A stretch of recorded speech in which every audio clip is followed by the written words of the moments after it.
You spend 4 days in a hospital bed recovering from an emergency C-section. You endure blood loss, a transfusion, and the exhaustion of early motherhood.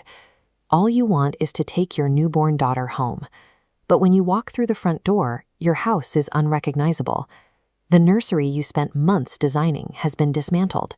Your hospital bag sits untouched by the door, while a new whiteboard on the fridge dictates a schedule for chores and visitors you never agreed to. Outside, the nameplate with your name on it has been removed from the mailbox. In its place is a plain white label that reads, "The Family." Your mother-in-law has stripped your identity from your own property before you could even set the baby down. You point this out to your husband through the haze of surgery recovery. Instead of addressing the violation, he defends it. He says she's just trying to make things easier. He tells you she means well. This diagram shows how boundary violations are absorbed into a family dynamic. When an intrusion is framed as an act of generosity, the behavior becomes difficult to challenge. To the outside world, you aren't a victim of an invasion, you're an ungrateful recipient of help. This creates a psychological trap. If you react with emotion, you appear irrational to the people supposed to support you. Breaking this cycle requires stripping the sentiment away and dealing exclusively with the documented facts. Over the next 6 weeks, the testing continues. Your mother-in-law uses her emergency house key to walk in unannounced.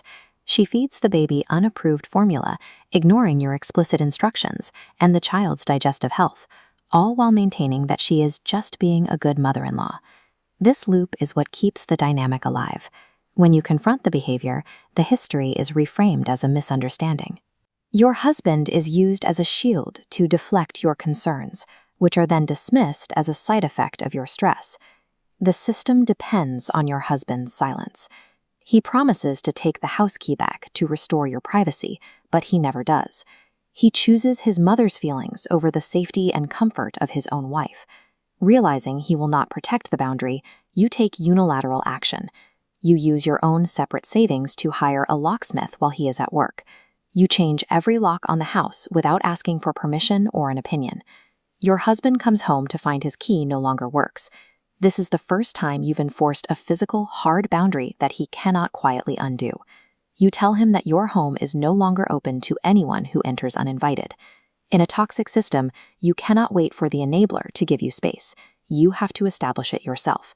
Physical changes force the rest of the family to adapt to a reality they can no longer negotiate away. An uneasy peace lasts until your daughter's first birthday party.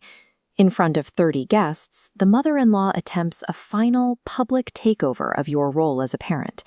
She brings a massive, competing cake and moves your decorations aside. She taps a glass for a speech, thanking everyone for supporting her during this difficult year of being a grandmother. She gestures to the room and calls herself the real mom. The room goes silent. You don't argue or yell. You simply pick up the birthday cake you ordered, walk past her, and start the song yourself. You refuse to give her the emotional reaction she needs to frame you as the problem. After the party, you realize that arguing from memory isn't enough.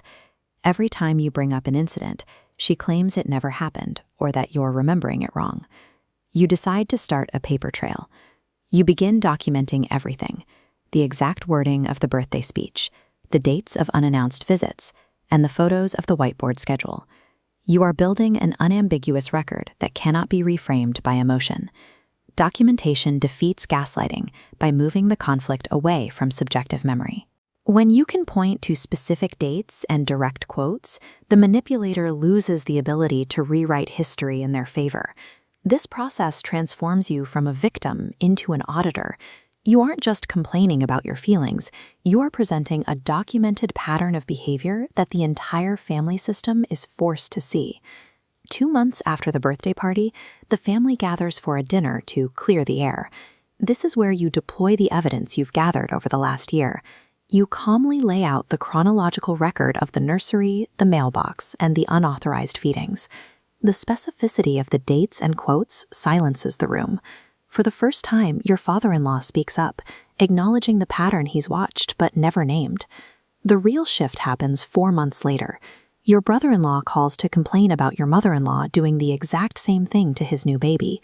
Your husband hears his brother describe the same tactics, word for word. Seeing the pattern deployed against someone else finally breaks the husband's denial. He realizes his mother's behavior isn't about helping, it's a systemic need for control. He calls her, and for the first time, demands she change her behavior or lose access to her grandchildren. It isn't a sudden, perfect resolution. Real change is slow and uncomfortable, but facing the loss of her family and seeing her actions mirrored in her other son's house, she begins to step back. The trust isn't restored by an apology.